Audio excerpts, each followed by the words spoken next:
한동석 회장은 마광숙과의 관계를 진지하게 생각하며 독수리호 형제의 테스트를 묵묵히 견뎌냈습니다. 그러나 그것도 잠시.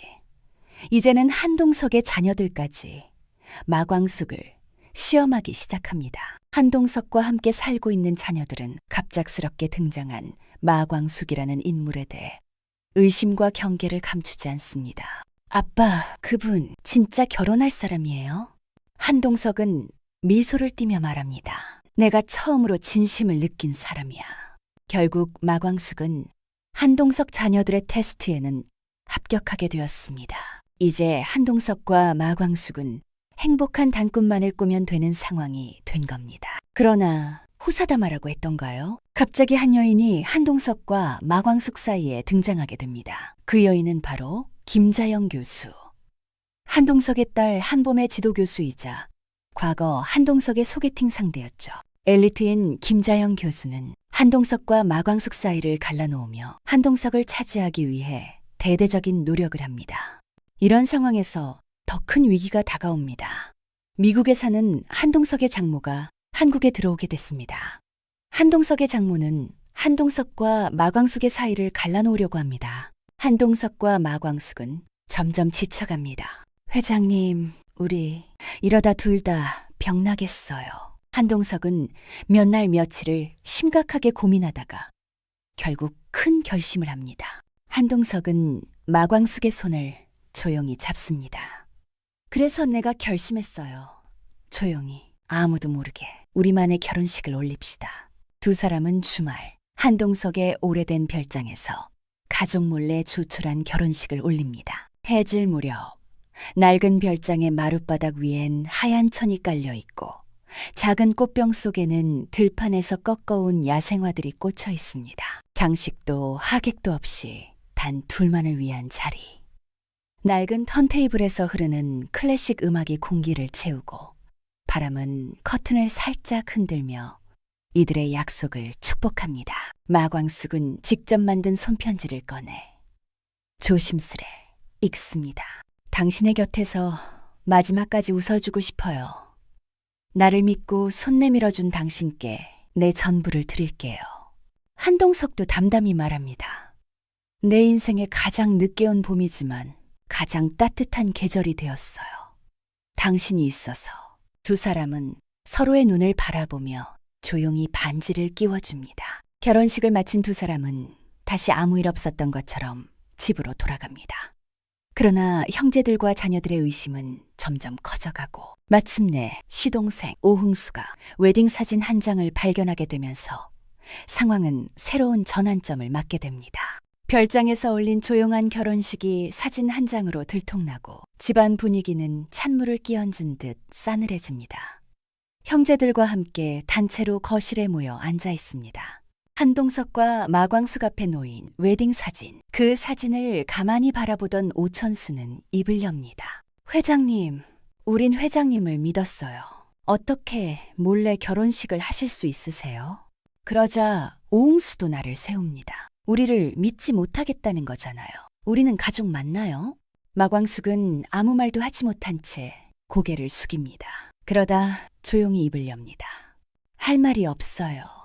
그렇지만 저희도 너무 지쳐서 사람들에게 허락받기만을 기다리다 사랑을 놓치고 싶지 않았어요. 한동석은 단호합니다. 나는 내 인생에서 가장 중요한 선택을 한 겁니다. 그리고 이젠 누구의 허락도 필요 없어요. 하지만 문제는 형제들만이 아니었습니다. 그날 밤 강소연은 그 웨딩 사진을 휴대폰으로 찍어 SNS에 익명 계정으로 올려버립니다. 재벌 회장 몰래 결혼. 해당 게시글은 폭발적인 반응을 일으킵니다.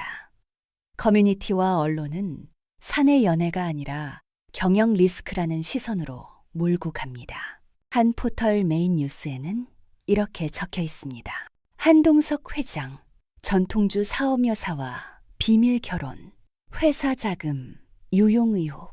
해외 투자자들은 민감하게 반응하며 투자 철회를 고려하고 일부 언론은 마광숙의 장광주 수출 성공에 대해 회장의 사적 인맥 덕분이라는 프레임을 씌웁니다. 이 사회는 즉각 비상 소집됩니다. 회의실에서는 거센 목소리가 터져나옵니다. 이건 경영 안정성 문제입니다. 회장님의 연애가 회사의 리스크로 작용한다는 건 있을 수 없습니다. 미국 법인에서 장광주 수입 관련 인보이스가 유착 의심받고 있어요. 회장님 사인이 들어간 서류도 발견됐습니다. 언론은 연일 감정적 판단으로 회사를 위험에 빠뜨린 회장이라는 보도를 이어가고 급기야 주가가 하루 만에 14% 하락합니다. 회사는 즉각 IR 회의를 열고 주주들을 진정시키려 하지만 불씨는 쉽게 가시지 않습니다. 한동석은 모든 걸 감수하겠다는 표정입니다. 내가 책임지겠습니다. 하지만 내 아내의 사업은 내 영향력과 무관합니다. 그건 그녀의 능력입니다. 하지만 사내 내부에도 균열이 일어나고 있습니다. 몇몇 이사들은 사임서를 들고 찾아오고 노조 측에서도 회장 리스크에 따른 구조조정이 발생하면 책임을 묻겠다는 강경한 입장을 내놓습니다. 이제 형제들 중에서도 입장이 갈리기 시작합니다. 오천수는 조용히 한동석을 찾아가 말합니다. 회장님, 저는 회장님 마음 이해합니다.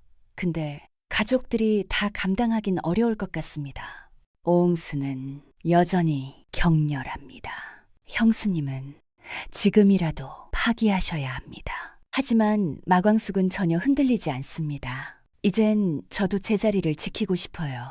회장님 곁에서요. 어떤 공격이 와도요. 결국 동석은 결단을 내립니다. 전 직원과 기자들 앞에서 공식 입장을 밝히는 기자회견을 엽니다. 저는 지난 주말 조용히 결혼식을 올렸습니다. 기업 운영에 영향을 끼치지 않을 것을 약속드립니다. 마광숙 여사는 제 아내이자 한국 전통문화를 세계에 알리고 있는 자랑스러운 인물입니다. 이 연설은 오히려 여론의 반전을 만들어냅니다. 그 장면은 회견장을 벗어나 곧장 SNS와 커뮤니티로 확산됩니다. 한 유튜브 채널에서 진짜 사랑이네 라는 제목의 영상이 급속도로 퍼지고 댓글에는 진짜 이런 사랑이 존재하긴 하는구나. 두 사람 눈빛에서 모든 게 느껴진다. 이런 회장님이라면 회사 믿고 투자할 수 있음이라는 반응이 달립니다. 방송국 아침 뉴스에서는 결혼식 사진과 함께 한동석의 연설 장면을 재조명하며 냉혹한 재계에서도 여전히 사랑은 존재한다는 헤드라인으로 긍정적인 분위기를 주도합니다. 그 영향으로 장광주는 이틀 만에 품절 사태를 맞고 미국 현지의 유튜버가 장광주는 이제 한국의 문화 상징이라며 리뷰 영상을 올리자 해외 주문량이 폭증합니다. 심지어 회사의 직원들까지 사내 커뮤니티에 회장님 응원합니다 라는 게시글을 남기며 내부 여론이 반전되고 이 사진도 공식적으로 한동석의 입장에 지지를 표합니다. 회장님의 진정성이 주주와 직원 모두에게 전달되었습니다. 이제부터는 우리가 회장님을 지켜드릴 차례입니다. 이렇게 다시 반등한 여론. 형제들마저 결국 한동석과 마광숙의 의지를 존중하기로 마음을 바꾸기 시작합니다. 문미순의 반격은 오천수의 뜻밖의 투자 성공으로 시작됩니다. 기러기 아빠로 외롭게 살아온 오랜 세월, 오천수는 증권사 재직 시절 마지막으로 투자했던 소규모 바이오 기업의 지분을 소액 보유하고 있었습니다. 당시에는 실패한 투자로 여겨졌지만 그 기업이 최근 혁신 신약 개발에 성공하면서 글로벌 제약사에 인수됩니다. 오천수의 오래된 투자 지분은 순식간에 수십억 원대로 불어나며 그는 백만장자 자산가로 변모합니다. 그 소식을 들은 문미수는 조용히 웃으며 말합니다. 세상은 천수를 버린 줄 알았지만 천수는 세상을 버리지 않았구나. 오천수는 미순의 손을 조심스레 잡으며 대답합니다. 이 돈 나 혼자만을 위한 거 아니야. 널 만나고 나니까 이제서야 어디에 사용해야 할지 알겠어. 그날 밤 두 사람은 술도가 근처의 작은 공원 벤치에 앉아 조용히 대화를 나눕니다. 우리 이 돈으로 뭐 할까? 사람들한테 따뜻한 밥 한 끼 전하는 일. 난 그게 좋아. 며칠 뒤 오천수는 이 자금으로 술도가 인근에 방치된 유휴 건물을 인수해 본격적인 사업에 착수합니다. 동시에 술도가에도 큰 자금을 투자하며 전통 발효 음식 제조 라인을 확장하고 문미순과 함께 장광주와 어울리는 전통 음식 사업을 공동으로 시작합니다. 천수는 전통 음식과 관련한 다양한 사업 아이템을 기획하고 미수는 생산과 현장 운영을 총괄합니다. 전통과 현대의 조화를 이룬 이 사업은 단기간에 SNS 상에서 데이트를 치며 엄마의 밥상이 돌아왔다, 장맛이 깊다는 극찬을 받습니다. 강소연은 그 소문을 듣고 직접 회사에 찾아옵니다. 회사 앞에서 우연히 마주친 그녀는 잔뜩 굽신거리며 말합니다. 아, 미순 사장님. 와, 이제 완전 대박 나셨더라고요. 나 진짜 기뻐서 눈물 날 뻔했네. 문미수는 무표정하게 그녀를 바라봅니다. 무슨 일로 오신 거예요? 아니, 그냥 혹시나 뭐 도와드릴 일 있나 해서요. 제가 옛날에 음식 관련해서 공부도 많이 했었고 또 전통 음식 만드는 것도 내가 또 한 손 하는데. 바로 그때 뒤편에서 등장한 오천수가 한마디를 던집니다. 강소연 씨, 우리 사업은 능력 있는 사람하고만 합니다. 그동안 하신 일들 저희는 다 알고 있어요. 문미순도 차갑게 덧붙입니다. 우린 정직하게 일해온 사람들과 함께하고 싶어요. 그러니 다음부턴 이런 자리엔 안 오셨으면 좋겠네요. 강소연은 얼굴이 굳은 채 돌아서지만 그날 밤 또다시 비열한 술을 꺼냅니다. 자신의 SNS에 익명의 계정을 통해 오천수와 문미순의 사업과 관련한 악의적인 루머를 퍼뜨립니다. 식품 위생 논란, 탈세 의혹, 가짜 유기농장이라는 자극적인 키워드가 순식간에 퍼집니다. 그러나 오천수는 이미 이를 예상하고 있었습니다. 그는 사전에 준비한 자료와 함께 대형 로펌을 통해 허위사실 유포 및 명예훼손 혐의로 즉각 형사고소를 진행합니다. 동시에 민사소송을 제기하며 손해배상도 청구합니다. 이 모든 사실은 곧바로 언론에 보도되고 강소연의 이름은 포털 실시간 검색어 상위권에 오릅니다. SNS는 그녀를 비난하는 댓글로 가득 차고 그녀의 과거까지 들춰지면서 그녀를 둘러싸고 있던 인맥들마저 등을 돌리며 손절을 선언한 경찰은 신속히 수사를 착수하고 강소연은 피의자 신분으로 소환 조사를 받게 됩니다. 조사 후 돌아오는 길, 많은 사람들이 그녀를 알아보고 비난합니다. 그녀는 얼굴을 가리며 도망치듯 차량에 오릅니다. 하지만 그 굴욕은 시작에 불과했습니다. 며칠 뒤 깊은 밤, 강소연은 조심스레 문미순의 집 앞에 찾아옵니다. 얼굴엔 초췌함이 묻어납니다. 문미순이 외출하려고 문을 여는 순간 강소연과 딱 마주치게 됩니다. 그 순간 강소연은 그대로 바닥에 무릎을 꿇고 두 손을 모읍니다. 미순 대표님, 제발 한 번만요. 나 좀 살려줘요. 내가 진짜 잘못했어요. 합의만 봐줘요. 무릎 꿇을게요. 뭐든지 할게요. 제발요. 감옥만은 제발. 문미수는 놀란 듯 그녀를 내려다보지만 곧 표정이 냉정해집니다. 소연 씨, 지금 무릎 꿇는다고 당신이 해온 일들이 사라지는 건 아니에요. 강소연은 흐느끼며 애원합니다. 진짜 정말이에요. 한 번만 봐주세요. 내가 얼마나 비참한지 다 내려놓고 왔어요. 저 잘못했어요. 그땐 정신이 나갔었고. 하지만 문미순의 눈빛은 차갑습니다. 당신은 항상 그랬어요. 약자에겐 강하고 강자에겐 비굴했죠. 난 그런 사람 믿지 않아요.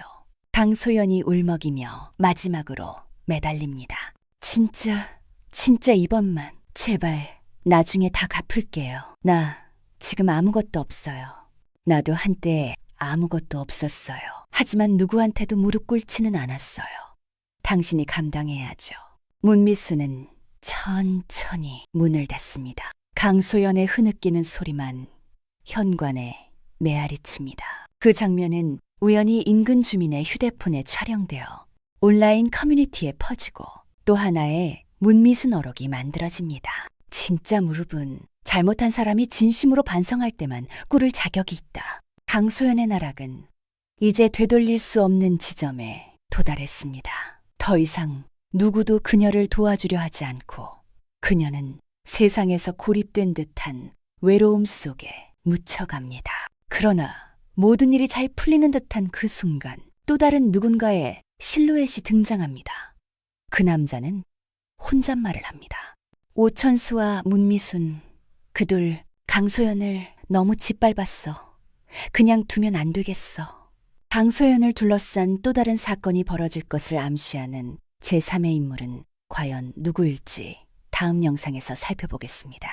30년 전 독수리 술독가에서 공금을 횡령하고 야반도주했던 남자 독고탁. 그가 세운 신라주조는 지금까지 잘 나가는 것처럼 보였지만 진실은 결국 드러나기 시작합니다. 사건의 발단은 과거 독고탁의 비리 정황을 우연히 발견한 회계사의 내부 고발로 시작됩니다.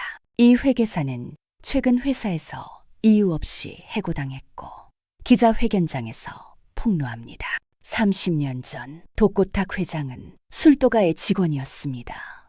당시 수천만 원의 자금을 빼돌려 지금의 신라주조를 세운 겁니다. 그리고 그 사실을 숨기기 위해 관련 문서를 조작했습니다. 기자들은 들끓기 시작하고 포털 사이트 실시간 검색어에는 독고탁 공금 횡령, 신라주조 창립 비리가 오르기 시작합니다.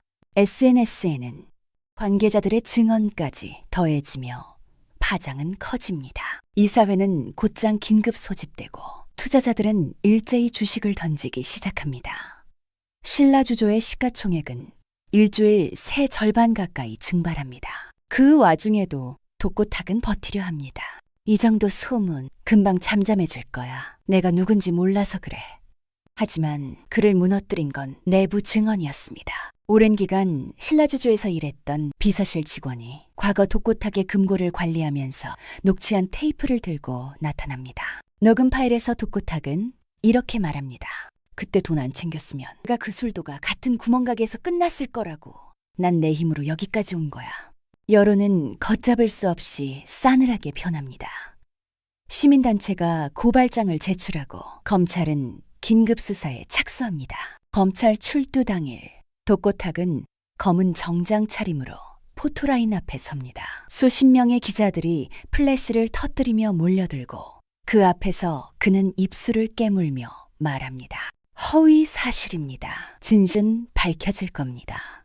그러나 기자들 사이에서는 이미 회의적인 분위기. 진실? 그 녹음 파일이 다 말하고 있잖아. 이젠 끝났지 뭐. 독고탁은 차가운 시선을 받으며 검찰청 안으로 걸어 들어갑니다. 그 모습이 전국에 생중계되며 사람들은 SNS에 이렇게 씁니다. 이젠 끝났네. 욕심의 끝은 추락이야. 그렇게 떵떵거리더니 결국 죗값 받네. 그 모습을 TV로 지켜보던 장미애는 조용히 창밖을 바라봅니다. 그녀의 손엔 오래된 사진 한 장이 들려 있습니다. 어린 오강수를 안고 웃고 있던 시절. 그리고 그 옆에 잠시 함께 있었던 독고탁의 젊은 모습. 오강수는 조용히 말합니다. 이제 다 끝났어요. 이젠 우리가 우리 삶을 살아야 할 시간입니다. 장미애는 고개를 끄덕이며 답합니다. 그 사람도 어쩌면 외로움 때문에 그렇게 변했는지도 몰라. 우리가 증오에서 벗어나야 해. 며칠 후 독고탁은 보석으로 풀려난 뒤 텅 빈 신라주조 사무실에 혼자 앉아 있습니다. 전화기도 울리지 않고 직원들도 모두 사직서를 낸 상태. 유리창 밖에서 간간히 들려오는 거리의 소음만이 그와 함께합니다. 그는 혼잣말로 중얼거립니다. 이게 내가 만든 세계였나. 내가 그렇게까지 지켜내려 했던 것들이 결국 이런 허무였던 건가. 조용히 문이 열리고 오강수와 장미애가 나타납니다. 어색한 침묵이 흐릅니다. 독고탁은 몸을 일으켜 말합니다. 여긴 왜 온 거냐. 오강수는 한 발 앞으로 나서며 말합니다. 정리를 하러요. 당신을 용서하진 않겠지만 증오에 매달리고 싶지도 않습니다. 당신도 이제 스스로 무너진 삶을 다시 일으켜보시죠. 장미애는 조용히 걸어가 테이블 위에 따뜻한 찻잔을 놓고 말없이 돌아섭니다. 하지만 돌아서기 전 장미애는 조용히 말을 꺼냅니다. 이제 우린 그만 정리합시다. 이혼해요. 독고탁은 움찔하며 장미애를 바라봅니다. 하지만 그녀는 더 이상 망설이지 않습니다. 지금 이 순간에도 지난 날을 후회하고 있습니다. 하지만 이제는 강수를 위해서 그리고 나 자신을 위해서 살아야겠어요. 오강수는 조용히 그녀의 어깨에 손을 얹습니다. 어머니, 잘했어요. 우린 앞으로 우리만의 삶을 살아요. 독고탁은 텅 빈 사무실에 홀로 남겨지고 화면은 그의 뒤편에 어둡게 펼쳐진 신라주조의 폐허 같은 전경을 천천히 비추며 마무리됩니다. 하지만 그 상실 속에서 처음으로 자신을 마주하는 순간, 그렇게 독고탁의 몰락은 끝이 아닌 새로운 고통의 시작이자 삶을 되돌아보게 만드는 단 하나의 기회로 남습니다.